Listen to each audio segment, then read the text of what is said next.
Hello dear students, मैं आलोक कुमार एक बार फिर आपके सामने छोटी छोटी ऑफरिंग्स लेकर के आपके सामने आते हैं ताकि कुछ बिट्स में जो इम्पोर्टेंट कॉन्सेप्ट हों वो कम समय में आप सीख सकें in the series of miscellaneous concepts.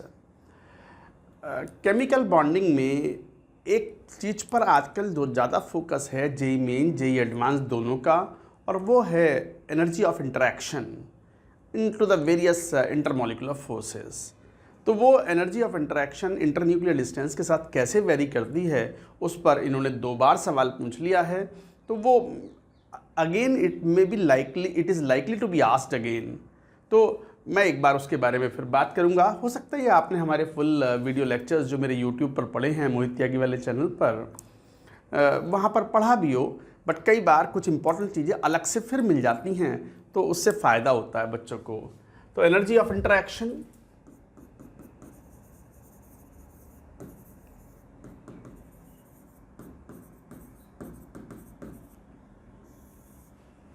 Energy of interaction एक तरीके से पोटेंशियल एनर्जी है ये, दैट इज पोटेंशियल एनर्जी। तो जैसे आयन आयन इंटरेक्शन हो,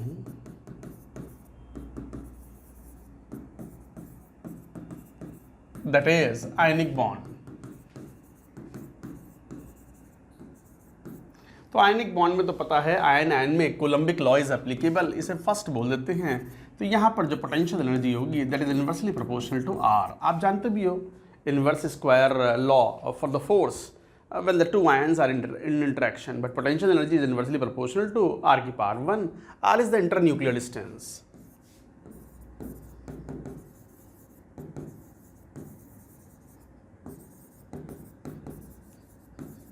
जो भी 2 आयंस पास पास में हैं उनके सेंटर टू सेंटर डिस्टेंस है इंटरन्यूक्लियर डिस्टेंस। आयनिक बॉन्ड के लिए तो ये है, बट आयन डाइपोल अट्रैक्शन,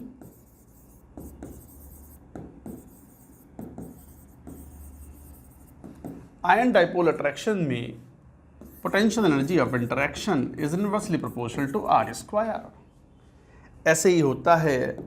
अब ये मैं बहुत डिटेल में एक्सप्लेन नहीं करूँगा कि आयन डाइपोल अट्रैक्शंस कहाँ होते हैं, कौन से कंपाउंड्स में पाए जाते हैं, ये सब तो आपको डिटेल में पढ़ना होगा। यहाँ तो हम कम समय में चीज़ों को सीख रहे हैं, रिवाइज कर रहे हैं एग्ज़ाम से पहले।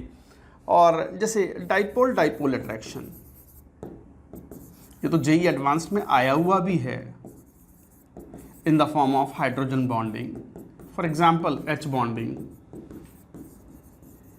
H bonding के नाम से ही आया था, and this potential energy of interaction is inversely proportional to r cube। r cube। तो dipole dipole attraction से cases में this happens like this। and the fourth ion induced dipole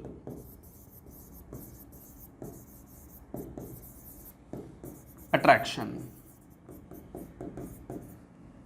interaction और attraction एक ही बात है वो।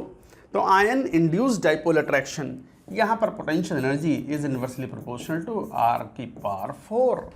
वीकर पढ़ते आते हैं, r की पावर 4 का मतलब ये हुआ कि इंटरन्यूक्लियर डिस्टेंस के साथ these are the weaker forces and hence potential energy ये जो है वो कम आ रही है। तो ion induced dipole attraction. And the fifth one is induced dipole, instantaneous dipole induced dipole attraction।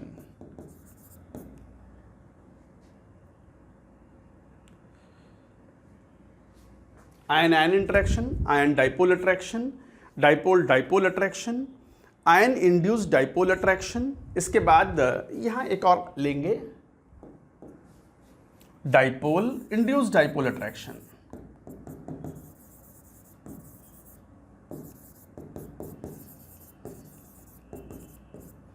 तो potential energy is inversely proportional to, काफ़ी वीक होते हैं, r की power 6। And one more, instantaneous dipole induced dipole, जिन्हें हम London force भी बोलते हैं। तो लंदन फोर्स और डिस्पर्शन